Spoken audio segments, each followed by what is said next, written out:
আসসালামু আলাইকুম। আজকে আপনাদের সাথে নিয়ে আসলাম আরও একটি নতুন রেসিপি। তো আজকে ঝাল ঝাল আর পাতলা মুরগির ঝোল খেতে ইচ্ছা করছিল, তাই জন্য চলে আসলাম। প্রথমে এখানে পেঁয়াজ আর কিছু গোটা মশলা দিয়ে একটু ভেজে নিয়েছিলাম। এখন ওইটার মধ্যে দিয়ে দিলাম একটু পানি, তারপরে দিয়ে দিলাম পরিমাণ মতো লবণ, তারপর মরিচের গুঁড়া, তারপর হলুদের গুঁড়া দিয়ে আমি মশলাটা খুব ভালোভাবে কষিয়ে নেব। মশলাটা যখন মশলার উপর দিয়ে যখন তেলটা হালকা একটু ছেড়ে ছেড়ে আসবে, তখন আমরা বুঝে যাব যে মশলাটা কষে এসেছে। এই যে দেখেন মশলার কালারটা মাশাআল্লাহ কত সুন্দর হয়েছে। তারপরে এইখানে কেটে রাখা মুরগিগুলা আমি দিয়ে দিব, দিয়ে খুব ভালোভাবে এটা কষিয়ে নেব। আজকে আমি একটা নতুন জিনিস দিয়ে মুরগি রান্না করছি। আপনারা যদি কেউ কখনো এমন করে থাকেন তাহলে অবশ্যই জানাবেন। আমরা কখনো আসলে এমন খাই না। এর মাঝে আমি এইখানে আদা আর রসুন বেটে দিয়ে দিলাম মাংসের মধ্যে।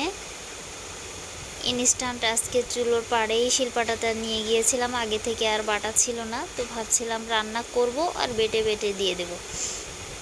তো এই যে শিলপাটাতে আমি একটু আদা আর রসুনটা বেটে নিলাম, বেটে নিয়ে এখন মাংসের মধ্যে দিয়ে দিব, দিয়ে মাংস কষাতে থাকবে।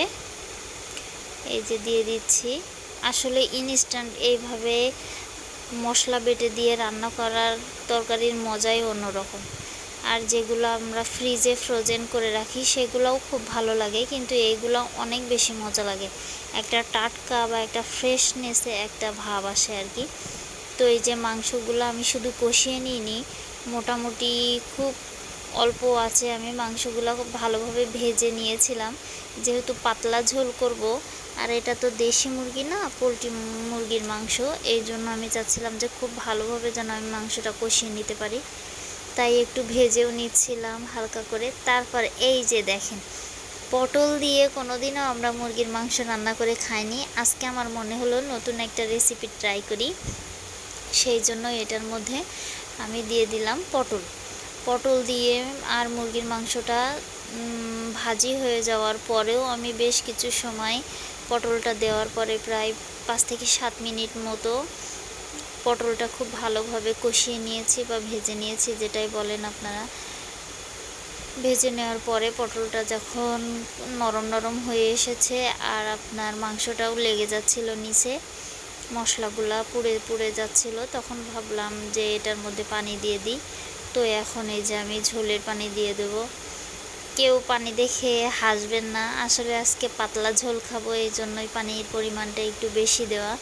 অন্য সময় তো মাংস কষিয়েই খাই, বেশিরভাগ কষানো মাংস বা অল্প ঝোলের মাংস খাই। তো আজকে পানি দিয়ে দিছি মাশাআল্লাহ অনেক খানিকটা। এখন এই যে আপনার আমি যে মশলাটা দিয়ে দেব, গরম মশলা, সেটা শিলপাটাতে বেটে নিচ্ছে। আজকে সব কিছু ইনস্ট্যান্ট বেটে দিব। এইখানে নিয়ে নিলাম আপনার জিরা আর দারচিনি আর 5-7টা মতো ফল। তো এই যে সবগুলো মশলা আমি একসাথে বেটে নিচ্ছি। বেটে নেওয়ার পরে আমি এটা মাংসের ঝোলে দিয়ে দিব। এইভাবে আপনারা খুব তাড়াহুড়া আর সিম্পলভাবে রান্না করে দেখবেন, মাশাআল্লাহ অনেক খেতে অনেক মজা হয়। আমি তো এরকম রান্না করি সব সময়। আম্মু বাসায় ছিল, তারপরেও আজকে আমি রান্না করছি।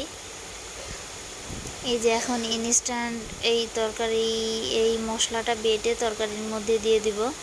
এই যে দেখেন আমার তরকারিটা উতলে এসেছে। এখন এই যে মশলাটা দিয়ে দিলাম, দিয়ে দেওয়ার পরে আরও কিছু সময় জ্বালিয়ে তারপরে আমি তরকারিটা নামিয়ে নেব। আপনারা যদি কেউ পটল দিয়ে এইভাবে মুরগির মাংস রান্না করে থাকেন তাহলে অবশ্যই কমেন্ট বক্সে জানিয়ে যাবেন। আমি ফার্স্ট টাইম খেয়েছি, মাশাআল্লাহ অনেক ভালো ছিল। এটা একটা নতুন অভিজ্ঞতা হলো আমার। আপনারা রান্না করে থাকলে আপনারাও আমাকে জানিয়ে যাবেন। যারা যারা আমার ভিডিও দেখছেন আর কমেন্ট করছেন তাদের কাছে আমি অনেক কৃতজ্ঞ। আপনারা সবাই ভালো থাকবেন।